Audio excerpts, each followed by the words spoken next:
கர்த்தருடைய நாமத்துக்கு ஸ்தோத்திரம் உண்டாவதாக. ஒரு சிறிய ஜெபம். உலகத்தின் சகல ஜனங்களின் பாவத்தை சுமக்கிற தேவ ஆட்டுக்குட்டியாக இயேசு கிறிஸ்து இருக்க, உலக மக்கள் இன்னும் பல இடங்களில் சென்றால் பாவம் போகாதா என்று புண்ணிய நதி யாத்திரை, கங்கை நதி தானம் தர்மம் செய்து காணிக்கைகளை கொடுப்பதுமாக இப்படிப்பட்ட ஜனங்களை என் தேவனை அறியாத ஜனங்களை என் தேவனை ரட்சிக்கும்படியாய் ஆண்டவரே, உம்மால் அன்றி பாவ மன்னிப்பு இல்லை, உம்முடைய இரத்தத்தினாலே கழுவப்படாமல் பாவ மன்னிப்பு இல்லை என்பதை இந்த பிள்ளைகள் அறிந்து கொள்ள என் தேவனை கிருபை செய்யுங்க. மனக்கண்களை இருதயங்களையும் என் தேவனை நீர் திறந்தருளும்படி ஜெபிக்கிறேன்.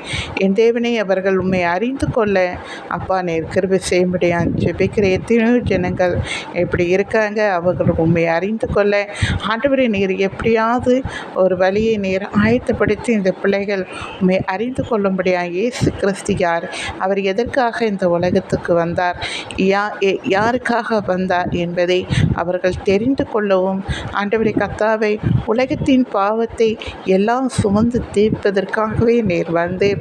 உலகத்துக்கு நன்மைகளை கற்றுத்தந்தீர். நன்மை செய்கிறவராகவே நீர் சுற்றி திரிந்தீர் என்பதை அவர்கள் அறிந்து கொள்ளவும் ஆண்டவரை எங்களுக்காக நீர் சிலுவையை சுமந்து உலகத்தின் பாவத்துக்காக ஆண்டவரை நீர் அடிக்கப்பட்டீர்.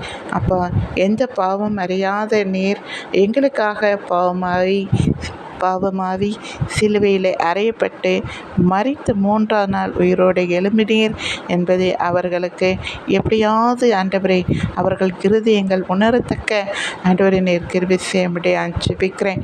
கல்லான இருதயங்களை எடுத்து போட்டு சதையான இருதயங்களை நீர் பொறுத்துங்க. உலகத்தில் இருக்க எல்லா ஜனங்களுமே அறிந்து கொள்ள என் தேவனை நீர் கிருபை செய்யும்படி ஜெபிக்கிறேன். நீரே மிகையான தேவன் என்பதை அவர்கள் அறிந்து கொள்ளவும் பின்பற்றவும் உடைய சித்தத்தை அறிந்து உடைய சித்தத்தை செய்யும்படியாய் அப்பா நசரேயனாகிய இயேசு நாமத்தினால் ஜெபிக்கிறேன். எங்கள் ஜீவனுள்ள ஜெப கேள் பிதாவே. ஆமென். தேங்க்யூ.